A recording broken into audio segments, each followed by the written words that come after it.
MiG-21 को भारत ने 1963 में भारतीय वायुसेना में शामिल किया था। ये भारत का पहला सुपरसोनिक लड़ाकू विमान था। रूस से खरीदे गए करीब 900 के आसपास MiG-21 में से एक समय वायुसेना की 24 स्क्वाड्रन की मजबूती इस MiG-21 से होती थी।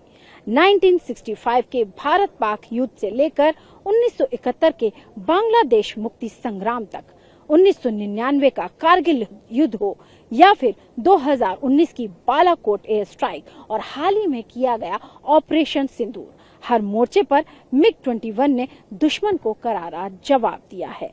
बालाकोट हमले के बाद MiG-21 बाइसन ने पाकिस्तानी F-16 को भी मार गिराया था और ये कारनामा किया था विंग कमांडर अभिनंदन ने। और यहाँ पर हम आपको दिखा रहे हैं MiG-21 एयरक्राफ्ट। बेहद नजदीक से ये भारतीय वायुसेना का एक ऐसा विमान रहा है जिसे कभी भारतीय वायुसेना की रीढ़ कहा जाता था, लेकिन इसके रिटायरमेंट का मतलब ये नहीं है कि एक युग का सिर्फ अंत हो रहा है, बल्कि इसकी रिटायरमेंट का संकेत ये भी है कि स्वदेशीकरण का यानी कि मेक इन इंडिया स्कीम के तहत तैयार किए जा रहे विमानों का, एयरक्राफ्ट का अब भारतीय वायुसेना में बोलबाला होगा। जिस तरीके से हम तेजस विमानों की बात करें, तेजस मार्क 1A भारतीय वायुसेना के वो विमान होंगे जो कि MiG-21 की जगह लेंगे और हमारी भारतीय वायुसेना को और भी ज्यादा शक्तिमान और भी ज्यादा दमदार बनाएंगे। वीडियो जर्नलिस्ट निरंजन दास के साथ अंशु निर्वाण, TV9 भारतवर्ष, चंडीगढ़। MiG-21 को रिटायरमेंट के बाद जांच की जाएगी और उसके बाद उसे स्क्रैप कर दिया जाएगा। स्क्रैप करने के बाद इसे देश के कई अलग अलग इलाकों में, एरियाज में भेजा जाएगा, जहां पर यूनिवर्सिटी एरिया या ट्रेनिंग सेंटर्स में इसको प्लेस किया जाएगा। इसकी प्लेसमेंट की जाएगी। बेंगलुरु, चंडीगढ़ और प्रयागराज जैसे जगहों पर भी कई म्यूजियम में इसे प्लेस किया गया है। आकाश का सबसे बड़ा योद्धा MiG-21 अब रिटायर होने जा रहा है और ये एक इमोशनल मोमेंट है हर हिंदुस्तानी के लिए, क्योंकि कभी भारतीय वायुसेना की रीढ़ कहा जाने वाला ये एयरक्राफ्ट अब अपना आखिरी सलाम दे रहा है। और इस पर बात करने के लिए हमारे साथ जुड़ रहे हैं wing commander Jaideep Singh. Sir, आपका TV9 पर स्वागत है। सर, ये अपने आप में एक बड़ा मौका है हर हिंदुस्तानी के लिए, लेकिन एक भावुक पल भी है हर उस पायलट के लिए जिसने इस एयरक्राफ्ट को उड़ाया है। आप भी सर MiG-21 एयरक्राफ्ट उड़ाते रहे हैं, किस तरीके से आप इसे मिस करेंगे और किस तरह से इसे याद भी रखेंगे? जी देखिए, ये शब्दों में बयान करना तो बहुत मुश्किल है। ये जो इमोशन है, क्योंकि ये जहाज मैंने खुद उड़ाया हुआ है, मैं सारे वेटरन्स की तरफ से और जो भी सर्विंग ऑफिसर्स हैं जिन्होंने ये जहाज उड़ाया हुआ है, उनकी तरफ से यही बताना चाहता हूँ कि ये इस जहाज का जाना, और अभी वर्ल्ड में कहीं नहीं उड़ रहा है जहाज, we are the only air force which is flying it. It speaks a lot knowing that कि आपने जो जहाज उड़ाया था, जिस पे आपने ट्रेन किया था, वो अब फ्लाई नहीं करेगा। सो बहुत सारी मेमोरीज जुड़ी हुई हैं इसके साथ, ना कि जहाज के साथ, बट उस टाइम जो लोग थे हमारे साथ MiG-21 उड़ा रहे थे, जो हमारे स्क्वाड्रन के लोग थे, हमारे जो टेक्नीशियंस थे, वो अभी भी आके मिलते हैं और उसी तरह फॉन्ड मेमोरीज की बात करते हैं MiG-21 की। This surely will be missed. Sir, जिस तरह से हमने देखा कि एक लंबा समय रह दिया है, करीब 60 साल से भी लंबा समय अगर हम कह सकें, एयरक्राफ्ट ये रहा है, हमारी भारतीय वायुसेना का हिस्सा रहा है। कौन कौन से ऑपरेशन और कितनी महत्वपूर्ण भूमिका इसने निभाई उस दौरान? ये जहाज आया था 1963 में। द फर्स्ट ऑपरेशन जो इसने लिमिटेड पार्टिसिपेशन किया था वो 1965 था।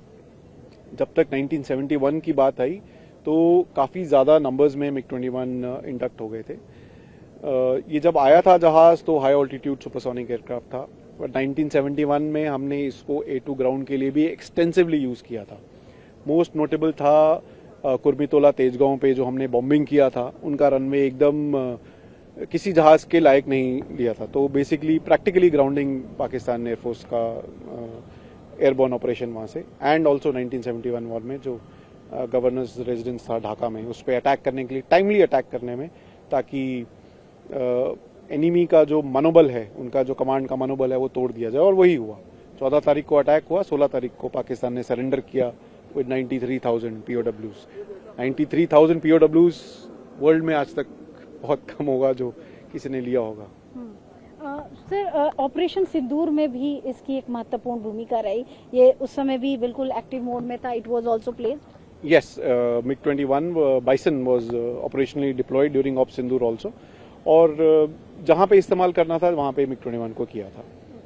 अच्छा सर, एक चीज हम और जानना चाहते हैं, आपको क्या लगता है जिस तरह से अभी जो नया एयरक्राफ्ट आएगा, इसकी जो जगह लेगा, तेजस लेगा, उस एयरक्राफ्ट को सर आप कैसे देखते हैं? Tejas is a good platform. We are awaiting Tejas Mark 1 Alpha. I hope that it gets inducted very soon. We are prepared. हमारे training modules, हमारा सब कुछ ready है. We are just waiting for the Mark 1 Alphas to be cleared as per the decided facts for Tejas Mark 1 Alpha. Sir retirement के बाद in aircraft का क्या किया जाएगा, कहाँ इन्हें प्लेस किया जाएगा? क्योंकि अभी भी अगर हम देखें ये फ्लाइंग करते हुए नजर आ रहे हैं, तमाम तरह की ड्रिल्स भी कर रहे हैं, तो इनको किस तरीके से रखा जाएगा लास्ट में? MiG-21 या जो भी जहाज एयरफोर्स से रिटायर होता है, आप देखेंगे मोस्टली इधर म्यूजियम्स में चला जाता है या स्कूल्स में चला जाता है, यूनिवर्सिटीज, तो उसका हर चीज का प्रोसीजर होता है, तो उसको हम नाप तोल के प्रोसीजर के थ्रू करके फिर इसको लगा दिया जाता है। तो आप देखेंगे कहीं ना कहीं ये MiG-21 लगा होगा। इनफैक्ट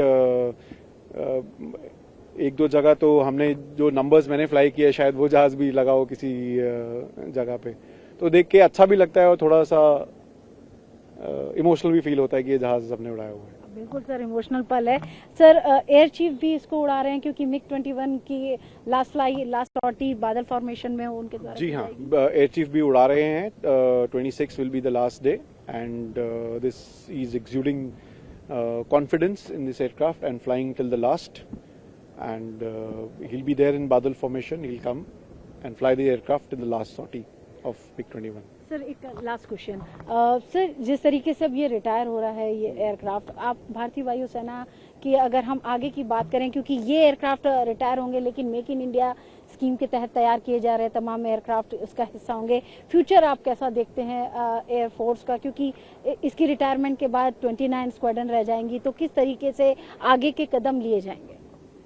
आगे के कदम तो प्लान में ऑलरेडी हैं. I think everybody is aware of that plan, so I need not say anything about the future plan. But yes, as and when the things will come, we'll take a decision on that. Okay sir, हमसे बात करने के लिए बहुत बहुत शुक्रिया। और sir देश की हिफाजत करने के लिए और MiG-21 ने जो देश की हिफाजत की 60 सालों तक, उसके लिए भी और फ्लाई करने के लिए बीइंग अ पायलट, उसके लिए बहुत बहुत शुक्रिया सर, हमसे बात करने के लिए शुक्रिया। तो यहाँ पर हम आपको दिखा रहे हैं MiG-21 एयरक्राफ्ट जो कि अब रिटायर हो रहा है। भारत की स्वदेशी ताकत आगे बढ़ाएगी भारतीय वायुसेना की ताकत को। तेजस मार्क 1 एयरक्राफ्ट जो हैं वो इसका हिस्सा बनेंगे।